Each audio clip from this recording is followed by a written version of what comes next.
Welcome to the podcast No Cap with Greenhat Matt, with my guest China Mac. And I just want to say first and foremost, thank you for taking the time out of your day. I know you're a busy guy, so it does mean a lot to me from the bottom of my heart. So I just wanted to get right into it. I think, as far as an identity for a rapper, I think it's important to kind of like get a backdrop of the story a little bit. Right. We all know your past, so I don't want to get into all that. Right. We've all heard it, watched all the interviews, but just some basic questions as far as what made you want to start rapping in the first place? Like, how did that happen? Like, when did you get into it? And when did you really decide this is what I want to do? I got into rapping. I discovered hip hop when I went to a group home when I was a kid. I was 8 years old, and then before that, I never really had experienced hip hop like that. It was really my first time. My mom kind of kept me sheltered in a Chinese environment. You know what I'm saying? So when I went to the group home, that's when I discovered hip hop, and it was kind of my way of fitting in because everybody else was so different. I was the only Asian kid there, you know what I mean? And I had to find a way to fit in to kind of to relate to the kids. So hip hop was that medium that I was able to use to, just communicate with people and kind of have something that we can both talk about, you know what I'm saying? Right. And then that's how it happened. And then I fell in love with hip hop because it was young at the time. Hip hop was still very young, and it was really rebellious. The energy was really different than what I ever had seen, you know what I mean, or felt. And I was attracted to it, and I just embraced it, and then I delved into it, and then I started just playing around hearing different songs and just oh, I'm gonna be a rapper. And then I just started rapping a little bit. But then as I started rapping a little bit more, people started embracing me more as I got better, right? So I'm oh shit, this is how I can fit in, you know what I'm saying? So I just started doing music, I just started rapping here, and then I just started becoming pretty good at it, you know what I mean, from the group homes, and people started saying, oh, he's good. They used to call me for all the ciphers or whatever they had. And then, I started going, I left the group homes, and I kept on getting in trouble. That was that stayed in my life for a long time. So I kept on going from group homes to institutions to juvenile detention centers to jails to prisons. And throughout all of those times I was rapping, you know what I'm saying? And that's how, that's how a lot of people knew me in prison for rapping. So it's just something that I just kept on doing for me to, just adapt to my surroundings, you know what I'm saying, to my environment. And then it just became, at first it was adapting, but then it just came second nature. It became my culture, you know what I mean? And then and the reason why I decided to do hip hop when I came home from prison is because I really didn't have no choices. I really didn't have a lot of options, right? I mean, I could, go to unemployment and get a job. They could give me a job and I'll be working at sweeping somebody's floor or mopping somebody's floor or doing some bullshit that I don't fucking want to do, you know what I'm saying? So eventually it's going to lead me to do some fucked up shit anyway, you know what I mean? So I'm yo, why don't I just, I have a talent for it. People like me for it, you know what I mean? That's how I survived for so long. And I became really good at it, and I was just let me try this out, you know what I mean? Because at least it's on my terms, right? I'm not working on nobody else's terms. Right. I'm working on my terms, and it's something I love to do.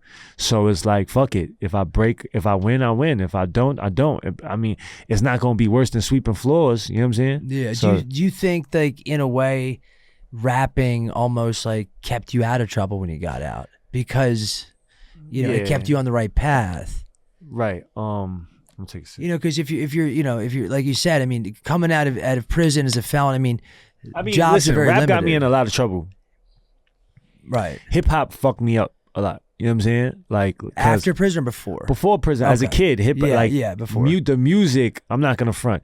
The music definitely influenced me. At the end of the day, it's the person's choice to do whatever. But as a young person, you get influenced. I don't give a fuck who the fuck you are. You get influenced by what you listen to, who you watch, and what they say, and like, you know what I mean? Because a lot of times I wouldn't know what the fuck something was. I didn't know what Hennessy was until hip hop music. Right. You know what I mean?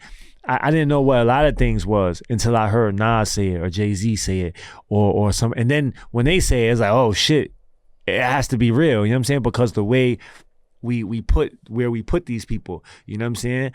So it's very, you know, what they say, and the hip hop music definitely affected me a lot, and it made me violent. You know what I'm saying? It definitely made me violent. It definitely made me look at, like, you know, a lot of things in a certain way, and it made me, you know, it didn't solely make me, it influenced me, you know what I'm saying? Right, a great deal. Yeah. You know what I'm saying? So hip hop got me in a lot of trouble, man, because, like, you know, I wanted to, you know what I mean? Like, oh, that's manhood, right? Like, that's what it is. So we gonna do that. Boom, boom, boom. So I mean, hip hop wasn't the main piece that did that, because street, I was, you know, it wasn't like I was from the suburbs. I'm from the streets. So that, but hip hop definitely influenced it even more, and, like, you know, made as a kid. So but coming home from prison, hip hop actually kept me out of trouble. You know what I'm saying? Because actually doing the hip hop and actually having like a goal and having something and having a determination to actually, you know, go for something that I want, that's what saved me. You know what I'm saying? But hip hop definitely provided me options, but I think it was the determination that I didn't want to go back to prison and I didn't want to fuck up again. You know what I'm saying? That's what really changed me. That's what really helped me. Hip hop just provided a platform and provided a opportunity. Now, when you were in this group, who were the artists that, like, influenced you at that time? At that time, it was like fucking like, who was popping at that time? At that time, it was like LL Cool J. Right. It was like you know, Mobb Deep. It was like Nas, Biggie, Tupac, the Cocoa Brothers, Smith and Wesson. It's just like a lot of New York hip hop, because that's where a lot of people don't know. Hip hop, rap music was created in New York City. You know what I'm saying? In the Bronx, right? So when we were coming up, that's all we listened to, because, you know, that was the home of hip hop. So that's who created it for us, you know what I'm saying, at the time. So it was just all hip hop. It was all New York music that we would listen to. And that's awesome. And another thing is like you said, like, you know, hip hop kind of got you, you know, kept you out of trouble when you got out of prison. Right. Do you also think, you know, your responsibility as far as being a figurehead for your cultural community, I mean, that had to play a large part too, because people, I mean, not just Asians, but I mean, people in general look up to you. But like Asians especially. But that wasn't like that in the beginning. You know what I'm saying? In the beginning, nobody knew who the fuck I was. I'm saying right? Post-prison. You know what I mean? Did that play a part too? No, after prison, nobody knew who the fuck I was. Like I was just a brand new face that Vlad picked up. Right. You know what I'm saying? Because of my case, right? So he picked me up, and nobody knew who I was. But as I kept on going, you know, yes, I created this, like, you know, this platform, and I created this I guess this persona that people look up to, that people gravitated towards, you know what I'm saying? But I just kind of am accepting, like, kind of started like accepting that people actually look up to me, and that what I say and certain things that I do actually, you know, do affect way more people than me, you know what I'm saying? So I'm just now coming into grips with it and kind of, like, you know, figuring out how best to handle that responsibility. You know what I'm saying? Yeah, and one thing I've noticed just from, like, doing my research on you and kind of following you over the last few years is, you know, when something happens, it's never, it offends you, it offends us. You always stand up for your people, no matter if, you know, Chinese, Korean, just Asian community in general. They don't have to be Chinese. You know, they could be from Nepal. Right. They could be from Vietnam, whatever, but you're always looking out for your entire community. Right. But I don't just look out for that community. You know what I'm saying? I mean, at first, when I first came home, I actually, you know, one of my first things that I did was, when I first came home, there was a lot of things going on. It was the Trayvon Martin situation. Right. It was Eric Gardner in New York City who got killed by officers in Staten Island. It was Freddie Gray in Baltimore who got beat to death by officers in Baltimore. And it was just happening a lot, right? And I was deeply moved by that. I was deeply frustrated by that because I had just came home from prison and I've experienced police brutality. I've experienced how police look at us, how police treat us, how police talk to us, how police treat us. You know what I'm saying? And it was like, and it's the same thing, how prison guards treated us. And it's the same way how the officers are treating civilians, you know what I'm saying, regular people out here. And I was just tired of it, you know what I'm saying? And I felt like for so long when I was in prison, it was suppressed. I really couldn't go to an officer and say, yo, officer, yo, suck my dick. Like I could say it, you know what I'm saying? But you know, it's gonna, you know what I mean? Like it's gonna end bad, you know what I'm saying? Yeah. So there was a lot of things that I suppressed, you know what I'm saying? So when I came home, I had this freedom, or what I thought was freedom, right? And I had this music and I was just like, you know what? Fuck that shit. I'm gonna make this song, you know what I'm saying? Called Bucker Cop. And I was talking about shooting back at police, you know what I'm saying? But and that wasn't Asian. That wasn't an Asian problem. No. You know what I'm saying? That was a problem that that happened in the Black and brown communities, but because I was also in prison and I grew up around Black people, and it also affected me. You know what I'm saying? Exactly. So I stood up for. I went to Baltimore for Freddie Gray. I actually violated parole because of that. Because of that all those marches and me taking that stance. I was still on parole. I was fresh off of 10-year prison sentence with 5-year parole time, and I was just bugging the fuck out. And like you were seen. I was seen. I was going around like marching. I went to the marches. I went to Baltimore for the marches, and that somebody reported that to my parole officer. You know what I'm saying? And you know, I got in some trouble and they violated me. They sent me up for 16 months because of that. Just because I wanted to voice my opinion on what was happening. You know what I'm saying? So way before me standing up for the Asian, I stood up for people. I stood up for what's right. You know what I'm saying? Right, yeah. I always stand up for what's right. I don't give a fuck what it is. You know what I'm saying? Like if I feel like it's wrong, then I'm gonna use my voice. You know what I'm saying? So I don't think a lot of people really know about all of the things I actually did. Well, you're an activist, and I think a lot of people. I'm actually not an activist. Well, I mean, like from what I've read, like I mean, you've done a lot of things that would lead people to think you're an activist. Right? Yeah, you've led marches and things like that. I guess I've done activism shit. You know what I'm saying? But I'm not an activist. You know what I'm saying? Because at the end of the day, like I'm still in the hood. Like I'm still in the streets. Like, you know what I'm saying? So it's like I still talk the way I talk. I still talk about shooting people. I still rap about that shit. You know what I'm saying? So it's like I can't consider myself an activist until I fully, like, you know, done everything I can do to make sure that, you know what I'm saying, I'm a 100% positive role model to whoever's watching me, right? But I'm not, you know what I'm saying? Like I have mad different things, you know? So I think a piece of me is an activist, and I'm Aquarius, you know what I'm saying? Like we have like these, like we're humanitarian. So before an activist, I would just say it's just a part of me, you know what I'm saying, that I want to help people, but that doesn't mean I won't hurt nobody at the same time. You know what I'm saying? Just because I help somebody up won't mean that I won't shoot somebody down. You know what I'm saying? And I'm not saying that that's where I'm at, but it's still there. You know what I'm saying? So it's like, you know, I am all of these things together, and I don't like to be pigeonholed in anything. You know what I'm saying? I don't like to be pigeonholed like, oh, you're an activist, so you have to abide by these rules. Or, oh, you're a fucking gangster, so you have to abide by these rules. Or, oh, you're a social media, you're a star, you have to abide by these rules. I don't like to abide by none of that shit. I like how you keep it 100 on that. Right. You know what I mean? You could easily say I'm an activist because you've done so many things. You know, there's people that have seen maybe just like your activism, you know, things, you know, the marches that you've led and things like that. But like the fact that you came out and said that, I mean, I think that's as real as it gets, honestly. And I really respect that, what you just said. Another thing that kind of wanted to touch on that, just to kind of segue into what you just said, is with the whole Trayvon Martin and this whole, you know, Black Lives Matter and all this police brutality that's, especially in the last 4 years, which has been super polarizing. Right. You know, it's been talked about, the Black community. And, you know, the racism against them, cops, all that. We all know about it. It also happens to Asians, but it doesn't get the press that the blacks get. Now, is it as big of a problem, or is I it? wouldn't want to phrase it like as the blacks, right? Well, I mean, like the black community, the black community. different You know what I mean? communities, right. The black community. But is there a problem in the Asian community as far as police brutality, racism? That's still going on today, pretty prevalently. Police brutality against Asians.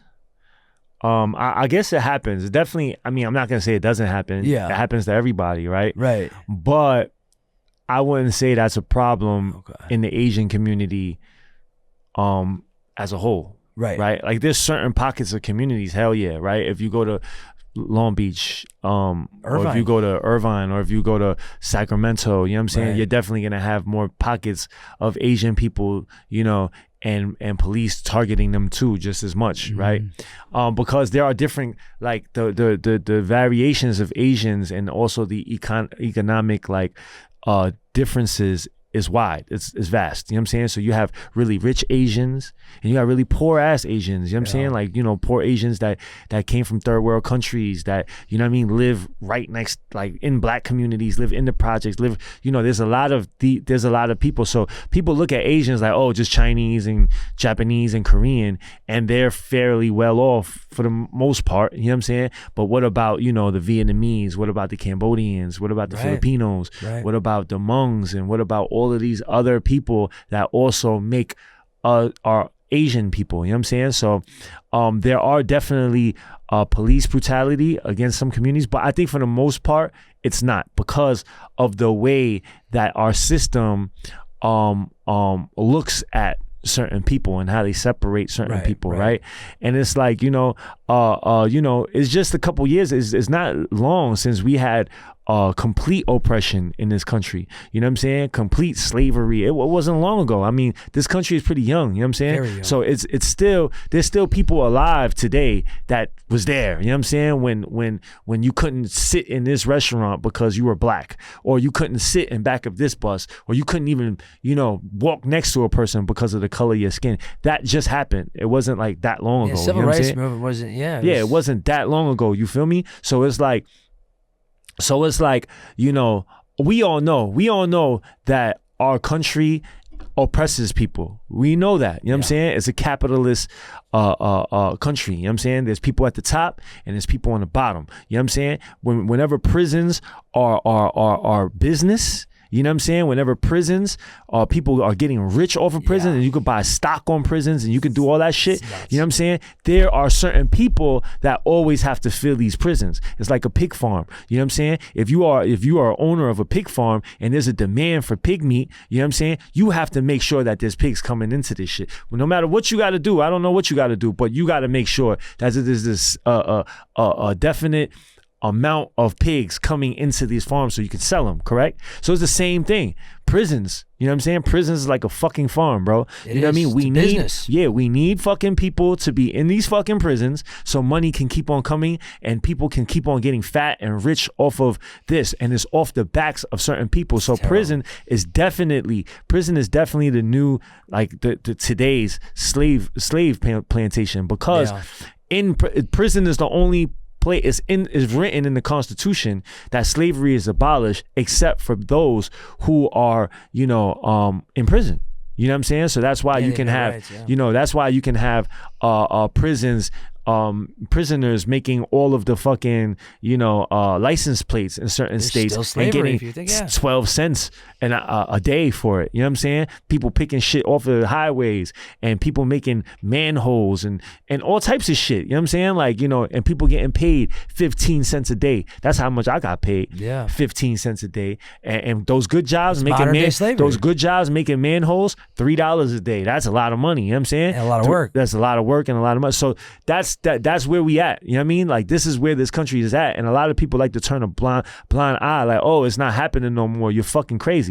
You know what I'm saying? It does happen. It just happens differently. Yeah, the fact that they privatized them is very strange to me. Right. So we know who the police target. You know what I'm saying? And we know how that happens. So in order for us, the Asian community, to say, oh, we experience that too, I can't really say that. You know what I'm saying? Because as an Asian person, I get treated differently when I get pulled over. Correct. You know what I'm saying? Like when me. I get pulled over, it's a different type of energy. But I've been in the car with three black people, one black person driving the car and me in the back seat, and I felt that energy. Yeah. Right? You I could felt that feel it. energy. You know what I'm saying? It's a real different energy. You know what I'm saying? If I was in the car with you, your brother, like, be and fine. we just in the car, we would be fucking I got fine. pulled over the first day I was Have here. a good day, sir. How you doing, sir? Like, it's good. You know what I'm saying? But if you're in a car with some kids with dreadlocks on, you know what I'm saying? And 9 times out of 10, they are going to treat us a little differently. Yeah, and they You know what I'm also saying? know that, and I think they target them, like you said, they want to make money. They target them because they feel that the community doesn't have the money for the lawyer. They're very, like, the conviction rate on the black and brown community is higher than white, Asian, Right. everything. There's a reason for that, though. Yeah. You know what I'm saying? You gotta look at the black community, and I'm not trying to say, I'm not trying to sit here and like give anybody excuses for anything, but you just have to look at what's real and what's real facts. You know what I'm saying? The black community that's here, right? That's here, were stripped of everything. They were stripped of their language. They were stripped of their culture. They were stripped of their manhood. They were stripped of everything, right? And they had to climb out of that with shit that the oppressors gave them. The same people that oppressed them, they had to find a way, right? Find a way out of that fucking bullshit that they were forced into, right, with the same shit that the oppressors gave them, right? So you have to look at that, and then you have to look like where we at now. But you have to look also, the Chinese was that right there too. You know what I'm saying? The Chinese has been in this country since the 1800s. You know what I mean? The Chinese has been here. We was tricked to come into this country. You know what I'm saying? Because they said, oh, there's fucking gold on the streets, and there's this, come and work for we were tricked. You know what I'm saying? Versus just snatched. We were tricked, and then the people came over here for like thinking that there was like so much, like, after the gold rush and shit like that, they came over here for that. But after that was done, all right, the railroads, right? So they used the Chinese as cheap labor to build the railroads, and the people of this country treated the Chinese like dogs. You know what I'm saying? Treated them just like slaves. You know what I'm saying? Had them fucking building the train tracks for nothing, for pennies. You know what I mean? Indentured servants, right? They were killing them off. Yeah, and then after that shit, the white people and they felt a certain way with all the Asians taking all the jobs, all the cheap shit, and so they had the Chinese Exclusion Act because of that shit. You know what I'm saying? Yeah. And they fucking put us in fucking places. They killed us. No Chinese allowed. Shit like that, bro. Like, a lot of people don't know that shit. I'm learning this. Right, for the that first we time. went through that shit too. You know what I'm saying? Not the same shit. We're not here to fucking because like it's I not a said, contest, we weren't yeah. stripped of our manhood. We weren't stripped of our culture. We weren't stripped of our traditions. You know what I'm saying? And that's very important as people. You know what I'm saying? Carrying traditions and learning shit from, that's very important. Instead, we weren't taken of that. So that is, that separates us from what other people went through. But we also went through our shit. You know what I'm saying? And we all know that the oppressors oppressed us as well. You know what I'm saying? So, this minority this Asian people being the minority, the model minority, right? That's what they say. They do that shit so they could fucking separate us. So they can they can make us feel like, well, when I was in prison, right? They had prisoners, right? And then they had people who fucking like the guards who deemed the prison, they're still prisoners, but they deemed them like better. You know what I'm saying? So you would sleep in the front, you know what I mean?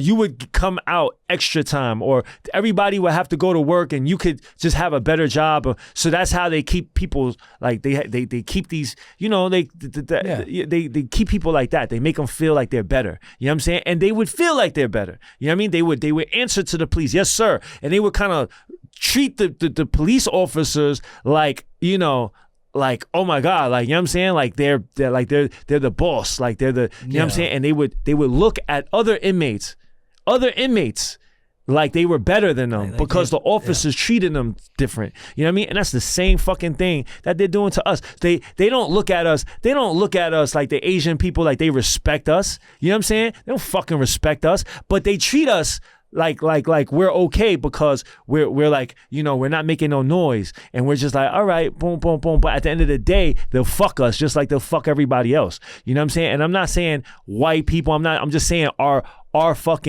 country. You know what I'm saying? Whoever runs the country. You know what I'm saying? Whoever is in power, you know what I'm saying? That's what they do. You know what I mean? They play these fucking games to make some people feel better. You're better off, boom, boom, boom. But at the end of the day, when the shit pops off, you know what I mean? We're like I always like to say, when we was in the yard, in the prison yard, right? It doesn't matter what color of the skin you are. When the shots go off in the yard, like when the officer lets off the shot, everybody get the fuck on the floor. It doesn't matter what color you are. It's the uniform you have on. And so if you have that green uniform on, you're getting on the fucking floor. You know what I'm saying? It doesn't matter if you're white, brown, black, green, whatever the fuck. Everybody's getting on the floor. You know what I'm saying? And that's the same shit, you know? And I feel like that message is, we kind of lost that message. We kind of lost. Right. We just fucking think that, you know, oh, we're better because of this. We're better because of that. But at the end of the day, this is just things for us to, you know, these are things for us to keep our minds busy, so we're not really looking at the real problem. Who's really got us all oppressed? Who really got us all fucked up? We're not looking at that, because that's a hard fight to do. You know what I mean? They got guns, they got tanks, they got fucking wild shit. You know what I'm saying? Right. So it's hard for us to fight them, but we'll fight each other. You know what I'm saying? Exactly. Oh, you're fucking Asian, so I'm gonna just attack you. Or you're black, so I feel like I'm better than you. Or this, that. But we're all just we're crabs in the barrel. You know what I'm saying? Just like this. And at the end of the day, there's another hand that's gonna reach down and grab each fucking crab out of that fucking bucket. You understand what I'm saying? That was crazy insightful. I mean, there's a lot of stuff you touched on that I had no idea. And you know, the prisons, like you said, I mean, are they even like actually rehabilitating anybody? I mean, are these? Nah, that's not what they're in business for. That's what I'm saying, but that's what they say they do, but they don't do none of that, do they? I mean, that's not what they're here for. You know what I'm saying? Yeah. They're not here to rehabilitate. Why the fuck would I want to rehabilitate you? Right. I'm making money off you, bro. Yeah. You know what I'm saying? Why? That's like, you got a couple rappers with you, right? Mm-hmm. You want them to stop rapping? No, because you want them to rap. You're investing in them, correct, right? You're investing time, money, energy. You're making money off of them. Why would you want them to stop rapping? Wow, that's a crazy. I didn't. Yeah, you're right.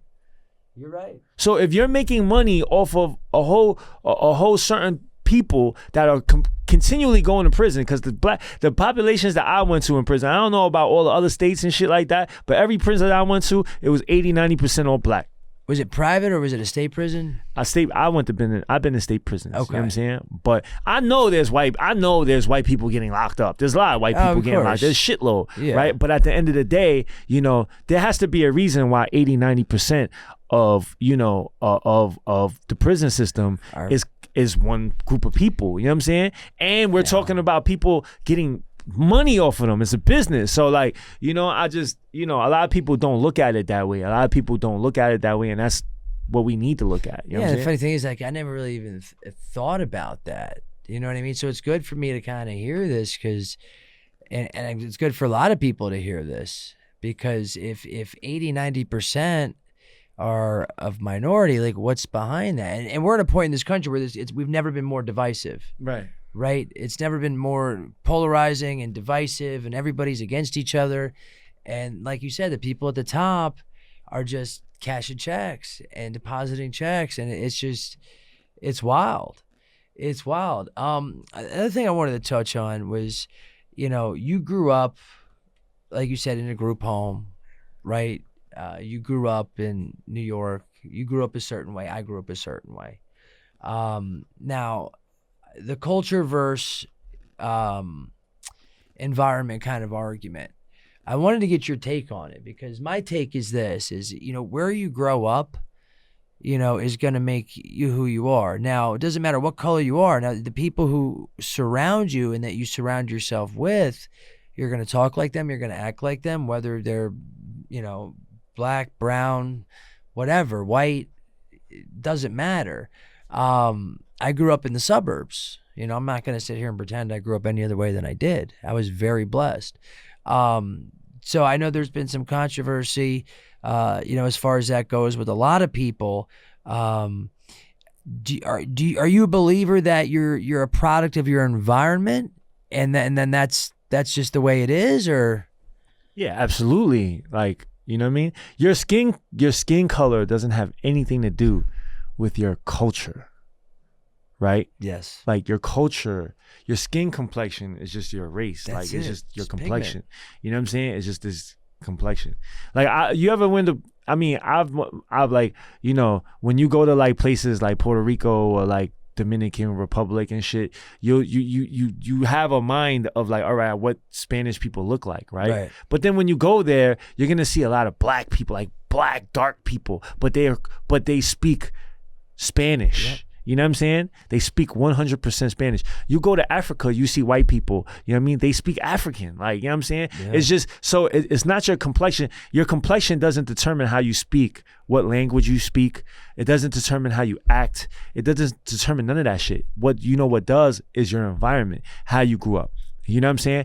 If I'm an Asian person, but I grew up in Russia, I will be speaking complete Russian. Exactly. You know what I'm saying? I will be acting traditionally like a Russian. You know what I'm saying? My mind, how I think would be more of the people of that country. You know what I'm saying? If I'm a Chinese, where I grew up in China, right? I'm gonna be speaking Chinese. My whole culture is going to be Chinese. If you put a black person, a baby born in China and grew up 30, 40 years in China, he's not going to know anything. He's not going to know no American, no English, unless he learned it. He's not going to know African, nothing. All he's going to know is Chinese. You know what I'm saying? Everything that he's going to be thinking is everything what he learned in that environment. You know what I'm saying? So it's the same thing. Like if we grew up in I'm Chinese, but if I grew up in the institutions and I grew up in the hood and shit like that, how the fuck do you think I'm gonna, like, I'm not gonna, you want me to talk Chinese? Yeah. You know what I'm saying? You like, I could barely speak that shit. You know what I'm saying? Yeah. So because that's not what was around me. You know what I mean? So for everybody to look at something and be like, oh, you're such and such color, you're not supposed to be doing that. That's wrong. That's wrong. It is wrong. You know what I'm saying? You can't just look at somebody and determine what that person can or like, you know, shouldn't do. You know what I'm saying? You have to really understand that person. And I think what's going on now with this cancel culture is people are so quick to just fucking point the finger and get people out of there without even fucking like any finding out the facts. Right, with no facts. Just somebody that has a big ass mouth and a platform and just say some shit that sounds, you know, good, right? Oh, you're fucking right, man. Fuck them. You know what I'm saying? And it's just like, you know. Yeah, because if you have a platform, you know, and you want to cancel someone, it's very easy. It's a very dangerous precedent to set because the court of public opinion is what really matters. Right. That's who cancels you. Right. Right. The consumer. And it's easy to and that's a dangerous manipulate. thing. That's a very dangerous thing. This cancel right culture. now, with how the social media and everything being manipulating the masses is easy as fuck. So you know what I'm easy. saying? It's easy. You know what I mean? So that's what we're going through right now. You know what I mean? Like people are just, you know, giving out you know, all of this, like their ideas and all this information, and we're not even looking up the information. We're just like, oh, it sounds good. Right. Like, so, right. Yeah, that's what it is. You know what I'm saying? It's a crazy time. And yeah, social media, I mean, there's so many benefits to it, you know, growing brands and like, you know, things like that. But there's so many negative aspects. I mean, you know, some of them are such toxic platforms. But I kind of want to ask you, like, what type of role does social media play in your business, right? It's everything. It's everything, right? I mean, that's how you grow and that's how you network. It's everything. And you know, stuff like that. And even for me, you know, kind of overnight, this all happening, you know, I'm sitting here with China Mac. That's how crazy social media is. Right. Is I accidentally talked to some guy that I've never met before for an hour. And 2 months later, I'm sitting in LA talking to China Mac and Kat and all these people. That's just the power of social media. Right. It can make anybody a star, and it can cancel anybody, you know, with the snap of a finger. Right. And I think that's insanely dangerous. Another thing I kind of wanted to touch on, which is big news, and you know, and upsetting for me to hear as a fan, if I'm being honest. Right. Is that you decided to quit music? Now I'm sure there's so many parts that, you know, factor into that. I'm sure it's not just an easy, simple, oh, this is why. I know you have your own label, but I guess you're an independent artist. So like, let's start here. What are the challenges as far as an independent artist, as far as, really exploding and getting your music on the radio? Because the song that you just came out with, and we'll get to that, I think is a banger. I think it's like an anthem, and I think it has hang time. Like, it'll last. That's a song that 5 years from now, it'll always be relevant just because the way it is, not that tough. I mean, I could put a picture of 100 people that act tough and just play that song, and it just sends a message. So, I mean, what's the challenges of being like an independent artist? Being an independent artist is very challenging. Like, like a lot of people think that it's just like overnight, like, oh, I'm just gonna, and there are overnight things. Like, there are people that just blow up overnight. You know what I'm saying? But chances are a lot of people don't do that. You know what I mean? A lot of people, that doesn't happen often, right? And when it does, a lot of times that shit's just a shooting star and it fades quick, right? So it's like, you'll have, this immense fucking, popularity, but then you just fade because there's no foundation Correct. to hold it down. You know what I'm saying? So being an independent artist is super hard because we have to compete with major artists, right? So we're all getting thrown into the same box. You know what I'm saying? So it's like, and so much new music and so much new content is consistently coming every second. You know what I'm saying? That the consumers are constantly, we're constantly fighting for the consumers, like, attention. You know what I'm saying? Right. So because of that, it's just, the shit be coming fast, right? The thing is, we're independent artists, is we normally don't have the money to play the game. You know what I'm saying? And to play the game is, okay, if you wanna be a rapper, right, you're gonna need a beat. You know what I'm saying? And you can take a YouTube beat and you could go crazy, but you still have to pay for it eventually. You know what I'm saying? But if you want to do it the right way, you got to pay somebody for a beat. You know what I'm saying? You have to pay a studio to lay that beat, to lay that song down. So that's a couple $100 right there altogether. Yeah. Then after you make the song, you have to get it edited and all that shit. That's more money, right? Then you have to go get a video, right? So now that's more money, right? A video could, let's say you're just starting out, a video could be anywhere from $300 to $2,000-$3,000, right? Mm-hmm. So you got that, right? But then the video is just one thing. You need the shit for the videos, right? You need people, you need girls, you need clothes, you need jewelry, you need that image, right? You need cars, you need this. So that's a whole nother thing. You gotta get that, right? And then after you do all that, that's just the beginning. That's just getting the music and the video. That's just the beginning of it. That's just to get the video. That's just to get the video. That's the so now, once you go out there, you could spend $10,000 on a video, but then you could put it on YouTube and it should get 500 views. Yeah. You know what I'm saying? And so now what you do for that not to happen, you need to come up with a budget to promote your shit. Right. You know what I'm saying? You need Spotify playlists so you could get so your song could be on other people's playlists and people could discover it. That'll boost your shit up. You need PR, you need this, you need radio, you need YouTube people to react to your shit. You need people to talk about you. You need all of this shit, and that's all money, right? So you figure you're looking at one song, you're looking at like, $10,000-$20,000 just to properly compete with like the Baby or with anybody else that's popping right now, right? Where anybody that's popping, you need that. Their budget is not $20,000.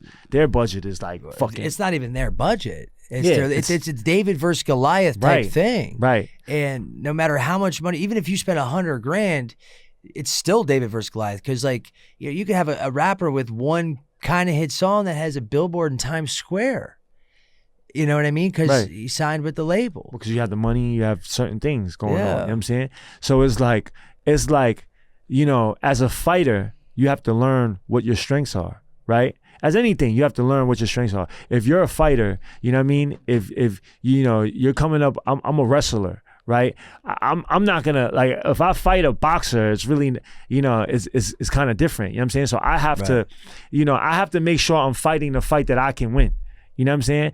And I think for a lot of artists, you know what I'm saying, we're fighting a fight that we're really not winning at. We're just throwing fucking Money. money into a fucking black hole and just watching it disappear. And at the end of it, you're just like, well, what the fuck happened, right? And that's just not artists. That's everybody. That's you doing this show. You don't know how many fucking views it's gonna get. Yeah. You know what I'm saying? You don't know what the fuck this shit is gonna do, but you spent money on it. Yeah. You know what I mean? You spent time, money, and you wanted to do it, but it's not 100%. They're You gonna never get know. anything. You know what I'm saying? This shit might get no views, right? Yeah. But it's all about, so we have to, we're gambling here. You know what I'm saying? And as an artist, we're gambling with the hopes, with the dreams of, we're gonna make it. But we're competing in a way that, is not is not beneficial for us. Is 9 times out of 10, we're not really gonna win over there unless we have the right tools. You know what I mean? So as not just an artist, but as a survivor, we have to figure out, okay, when the shit is not working out, you have to just step back and be like, all right, why is it not working out? You know what I mean? What am I doing that's not working out? And what can I do to make it work, even if it's not the same way that I've been doing it? You know what I mean? We have to be very realistic, and we have to be very honest with ourselves and figure out, all right, when is it working? When is it not working? And when can we figure out, how can we figure out how to make it work? You know what I'm saying? So at this particular time, I'm just figuring out that, hey, this shit is just not working for me. You know what I'm saying? And I spill money into it, right? And I haven't made money back from music yet. You know what I'm saying? I'm making money from different things, putting it onto here, but it's just like, and I feel like the consumers, people who consume music are not used to buying anymore. Right. When I was coming up, I was used to buying music. You know what I mean? Like, I was trained, conditioned to buy music. You know what I'm saying? Like, oh, this person's CD dropped. We want to go over here and unwrap that CD, look at the fucking, you know what I'm saying? Look at the disc. Oh, that shit look cool. Take the paper out, look at the credits and look at the pictures. That I know how it feels to be buying music. You take like a kid like Enzo, and they don't know what the fuck it is to buy music. They never bought music before. You know what I'm saying? Like, YouTube, you don't buy music. You know what I'm saying? Spotify, you don't buy music. You pay $8 or some shit for a month. You're not really buying music. Yeah. You're just fucking streaming, like you're just buying the app. You know what I'm saying? So at the end of the day, we're not, people are not used to buying music anymore. You know what I'm saying? And that's where it's at right now. That you have to get millions and millions of streams in order to make your money. You know what I'm saying? Do you think apps like Spotify and Apple Music, I mean, it's helped the consumer, but it's hurt the artist? Would you say that? Yeah, I would think so. Yeah, so obviously, when it was CDs. Not all artists, but a lot of independent artists. Definitely. Yeah, it hurts independent artists. And now it's a time where, especially hip hop, has never been more competitive because, I mean, this right here, I can rap with an iPhone, and everyone wants to be a rapper now, but they don't understand. And this is why it's so good that you said this, because they don't know really like what it takes to be successful. And you have the song and you have the music, and even having that, it's still hard to get it to the consumer's ears because you're competing against giants like Capitol Records and Universal and all these, that have unlimited budgets, right? And it's just an unfair fight. It's an uphill battle.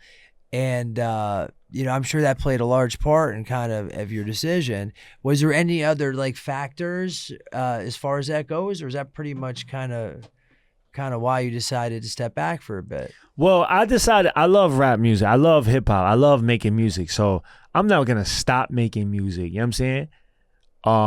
I mean, of course, like, you have to understand. People find so much value in what we do. Right? There are people that have been messaging me like, yo, bro, I was thinking about suicide and I heard this song that you made and it stopped. Like, it gave me, because if I looked at it, I was like, damn, you made it through all this shit. I didn't go through half of that shit. I can keep on pushing. Or there's people like, yo, I never saw an Asian person that I looked up to. You know what I'm saying? And I'm Asian. I always hated to be Asian. But you gave me fucking like, you gave me like the strength to say fuck that. Facts. So there's a lot of people that find shit ton of value in what I do. You know what I'm saying? But I don't get paid like that. You know what I'm saying? There's no reason why I'm providing all of this value and I have to figure out how the fuck I'm gonna get my meal. Yeah, at the end of the day, you got to survive just like the rest of us. So it's like, okay, I am providing value, Right. but the race that I was going in, I wasn't making the money. You know what I'm saying? Also, the I wasn't pandemic too, like right, hurts. but the pandemic definitely Shows But even before that though, because I wasn't doing shows before, I was on parole, so Yeah. I really couldn't do nothing. Oh, yeah, but so yeah. it's been the pandemic definitely affected it, but it's been like that. You know what I'm Yeah. saying? Like so, it's like, all right, so the I felt like, all right, the fans were just not like, they support, but they're just not trained to support anymore in this race. You know what I'm saying? Like, they can buy a shirt. Okay, I buy a shirt. It's cool. You know what I'm saying?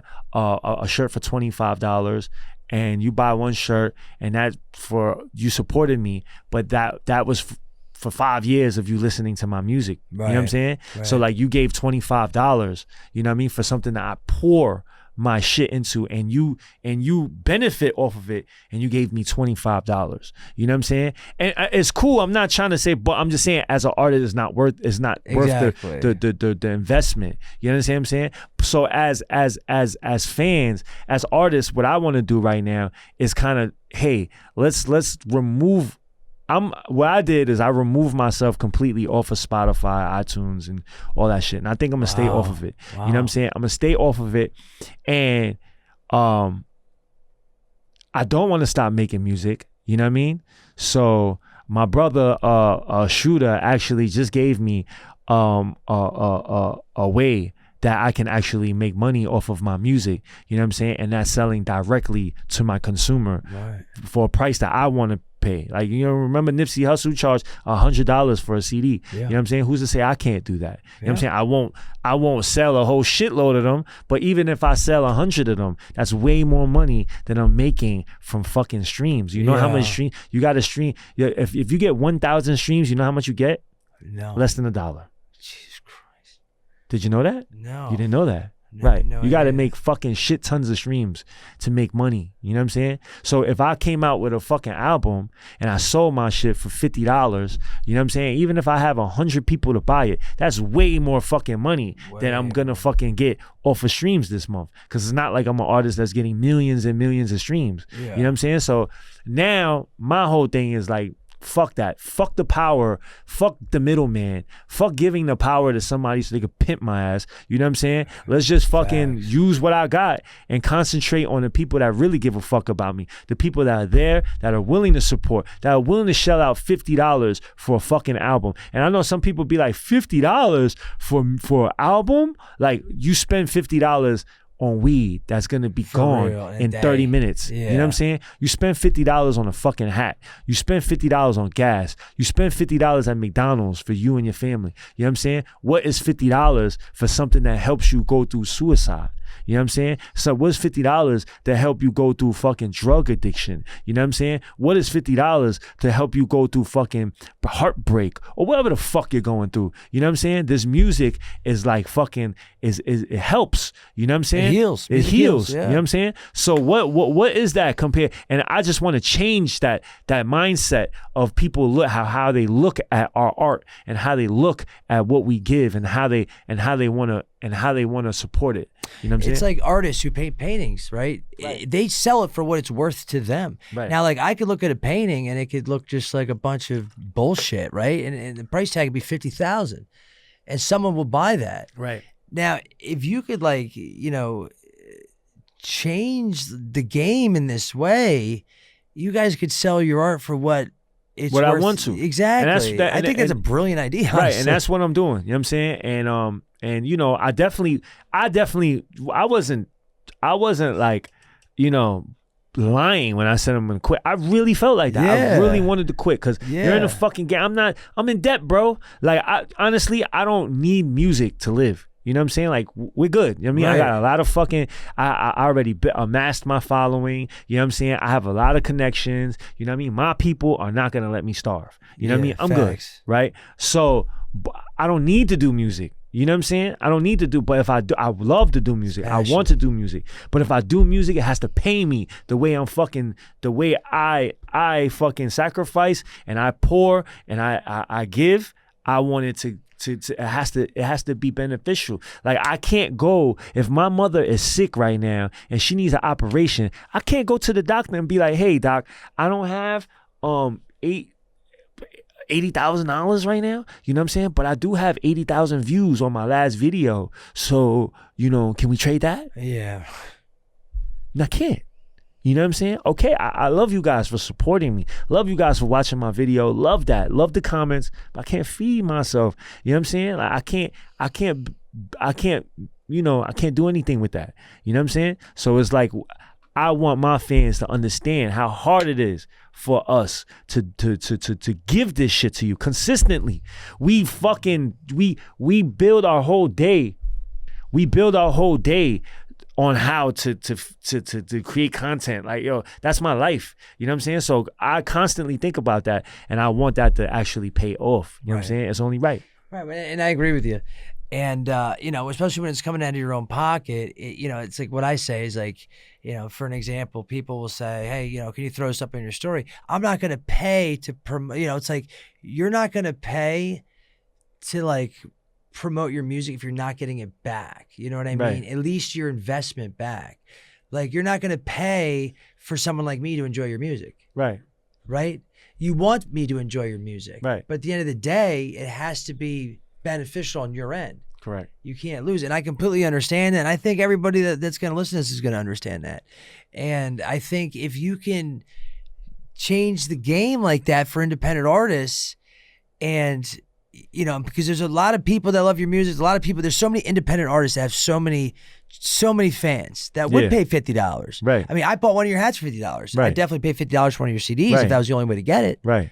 Especially with the new song, Not That Tough. Right. Like, I love it. Mm-hmm. I've told you I did a review on it, for Christ's sake. Yeah, thank you. It got the highest score so far. So, and speaking of Not That Tough, I think, we should talk about it just because it is a new song. I think people need to know about it. I'm just going to say real quick, it's considered New York drill. I've never, that's a new thing to me, and I loved it. It got me hype. I was throwing shit. I wanted to punch a hole in my wall. Mm-hmm. That's kind of, it's like the type you listen to, you get up in the morning, you're going to work, wake the fuck up. Yeah, wake up. You go to the gym. Yeah. You know what I'm saying? Yeah. It's motivation. It is. It motivates. And, and things and music that gives you a feeling like motivation. You know what I mean? Like, let's say you have a big meeting and you listen to the song, get you motivated, you kill it. Yeah. That's priceless, value, bro. That's priceless. That's value, man. Value, exactly. You can't put a price on that. Can't put a price on that. And, so you have to appreciate the artist, bro. You know what I'm saying? Appreciate the motherfucking artist. Support artists. Support your favorite artists. Right. Whether they're with the label, whether they're independent. Because if you still want music to come out, you guys are gonna have to support. Go watch the video. The video's lit. Not That Tough out right now, featuring AK the Guala and Rich Stars, produced by Lucid Dreams. Make sure y'all go run it up. And it's a lit song, man. I want to introduce somebody. Yes, please bring her on, because I would like to introduce you. I might have seen her. I have a low key crush on her. I told you that. You might have seen her on Enzo's Live. You know what I'm saying? Shout out to. Yes, scoot in real quick. Hey, what's going on, y'all? It's Genesee checking in. Yes, and I follow your page. Yeah, make sure y'all follow. What's your Instagram, Genesee, and TikTok or whatever? Your baby Zaddy probably already follow me, but in case you ain't know, it's a JINACI. Yes, sir. Make sure y'all follow her. You know what I'm saying? She actually came on Enzo's Live with AK the Guala. Yeah. Oh, yeah. I remember that. You remember that? Yeah, and I told you I blushed when she came on, bro. Right. I'm all red right now. How cheap. Right. That was funny because Enzo got outclassed that day. You know what I'm saying? Yeah. You really showed he wasn't expecting that. And, and it's good to see AK take that, just build off of that. You know what I'm saying? Yeah. He's doing pretty good. So he's doing his thing. Yeah, he's networking and he's doing his thing, and it's good to see people build. It's good to see people network, and I think year down the road, AK Iguala is gonna have a pretty good following. He's got that energy. Yeah, he definitely is. He's got a hype energy. He gets you hype, and that's a good person to have around you. Right. You know what I mean? Right. And he's a rider, you could tell. Right. But again, I want to thank you for coming on, taking the time, man. I'm so grateful. actually for both of you coming out. Yes. Yeah, I'm really grateful for it. And China Mac, that's a wrap, man. Much love, man. Thank you for having me. Green Hat Guy, you Thank already you. know. Let's get it.